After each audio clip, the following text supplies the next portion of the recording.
So it's a rainy December 13th, 2002.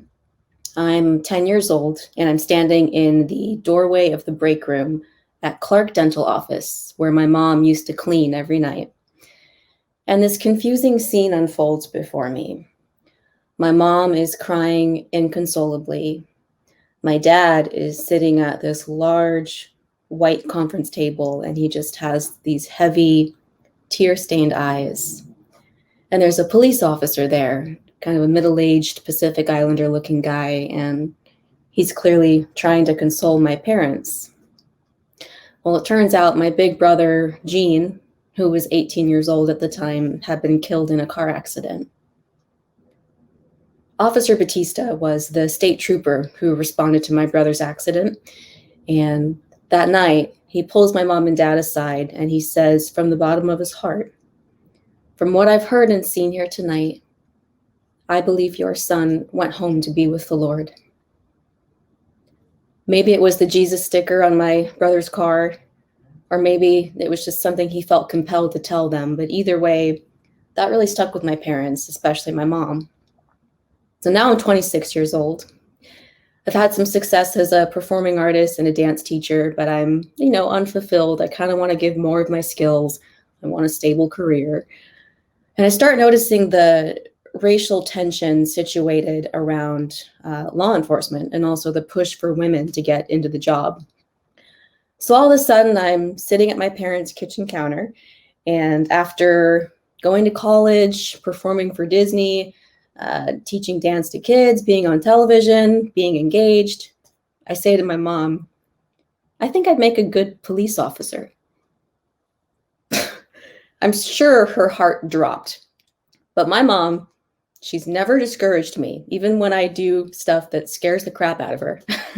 Instead, she fumbles through her kitchen cabinet and she hands me this old tattered card for Officer Batista. And she says, "Maybe he can give you advice." So I reach out to him, not really knowing what to say. Find out he's a police chief now, and he actually remembered our family 17 years later. He gives me advice on the hiring process, and I just knew I wanted to be there for someone in their worst time like he was there for our family. So I ended up graduating from the Washington State Criminal Justice Training Commission with flying colors. And little did I realize, of course, the academy was the easy part. So now I'm in my field training. I'm on the road, and it's real life. It's been a few months of learning on the job with different trainers, and now I'm in my midterm evaluation week. So I'm nervous. Like there's a lot happening in a police vehicle. There's a keyboard and computer screen to your right that you work on. There's a screen up here that operates your dashboard video camera. There's a radio that's just constantly chirping off calls for service and all the details. There's a light bar down below where you operate your lights, your sirens, and your PA system. And you just operate all these bells and whistles like while you drive. It's no big deal. And then to top it all off, sitting in the passenger seat is my midterm evaluator. And she is this tall, blonde female officer. And she just towered over me. And she was very nice and professional, but just intimidating and critical. She was the judge. So toward the end of the shift, one of the nights around 3 a.m., this call comes out.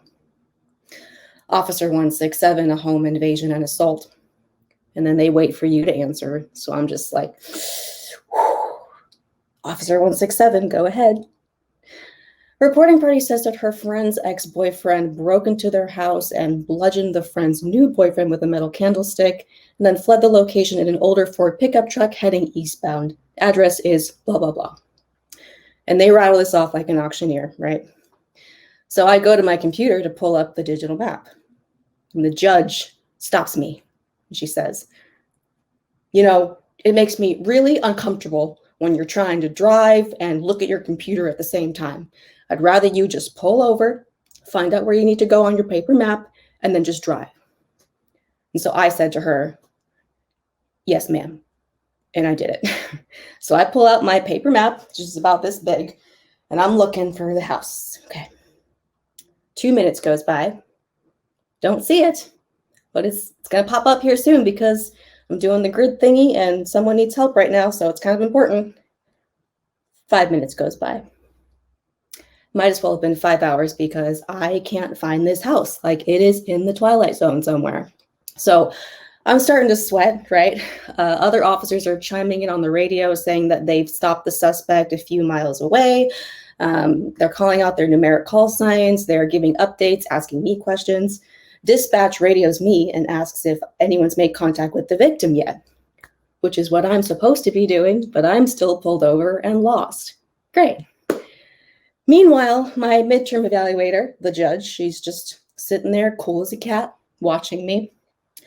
And I'm just juggling, right? I'm trying to like answer dispatch, listen to what's happening with the suspect, read my map, but also like keep my head on a swivel because it's graveyard shift and cops who sit in their cars have been ambushed.